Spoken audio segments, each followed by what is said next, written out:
দুর্গাপুজো শেষ, বাইরে খাওয়া শেষ, এবার বাড়িতেই বানাবো স্ন্যাক্স।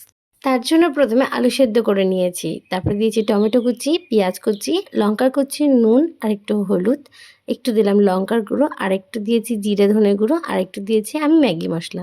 এই সব কিছু দিয়ে আমি ভালো করে মেখে নিচ্ছি। মাখা আমার কমপ্লিট।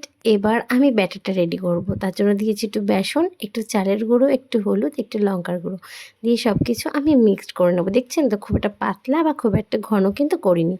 এবার ওই আলু মাখাটাকে হাতে একটু তেল ব্রাশ করে গোল গোল করে নিয়ে একবার করে বেসনে ডিপ করে নিয়ে তেলে ভেজে নিচ্ছি। আপনারা চাইলে কিন্তু এখানে ব্রেড ক্রাম্বসও ইউজ করতে পারেন, তবে আমি করিনি।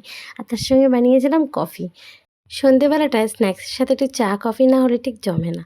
জানো তো আজকে না বাইরে একটু ঝিরিঝিরি বৃষ্টিও পড়ছিল, তার জন্য একদম পারফেক্ট হয়ে গেছে আমার স্ন্যাক্সটা। এই রেসিপিটার কি নাম দেওয়া যায় বলো তো?